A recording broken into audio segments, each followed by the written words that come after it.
thank Miss Dina Chandler and Miss Chevis for giving me the opportunity to share a portion of my journey as far as being a business owner is concerned. And I would like to thank Miss Chanel Whiting for connecting me with the ladies in order to be here to present. For the first 10 years of my career, I worked third shift as a dispatcher at First Roadway and then at FedEx. And during the days, I built my business by selling houses and took care of my mother, who was very, very ill. She's sitting right here up front. And so during that period of time, it was in the back of my head as far as starting my own business, but I was scared. I was scared of stepping out there and failing. I was also comfortable. I was comfortable with receiving a paycheck every 2 weeks. I had benefits, and the real estate supplemented my income. So as time went on, my mother started to do extremely well. Her health started to improve, which was like at the end of 2008. And right around that time, I started getting in trouble for falling asleep third shift. So it just seemed that no matter how much sleep I had, between 4 and 5 o'clock in the morning, I was knocked out. And so the higher ups, they met, we had a meeting, and they said, look, you're gonna have to make a choice. You're gonna have to leave FedEx and work on your real estate, or we can put you on days.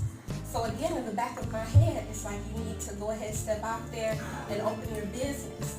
And I didn't listen. So I went ahead and took the day position, and my business started to suffer because I was not able to cater to my clients.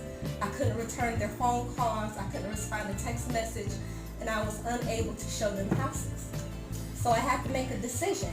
I could stay at FedEx and allow my business to fail, or I could leave FedEx and pour all of my time and energy into building my business.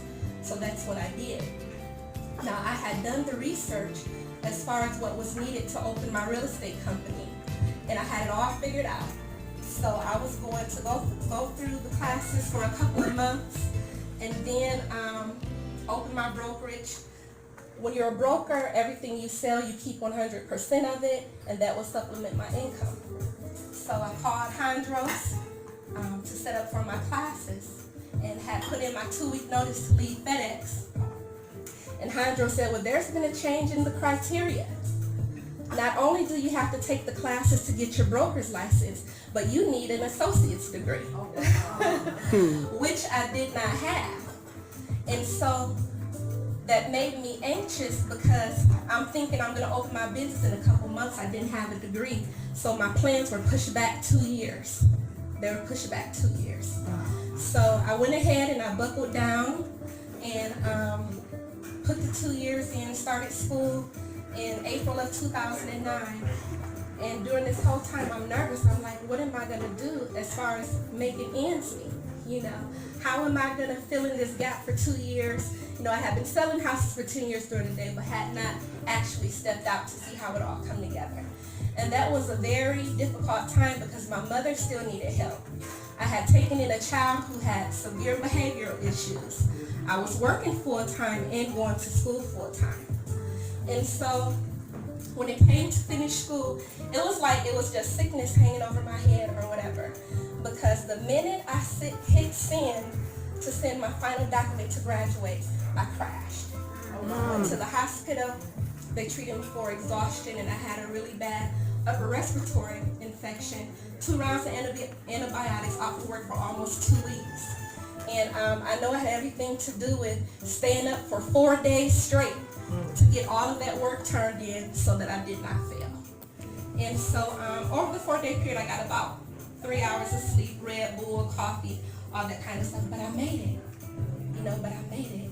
And in October of 2012, on Halloween, I didn't plan on Halloween being the day I opened my business, but I drove to Columbus, and that was the day Eberhardt Realty and Management was born.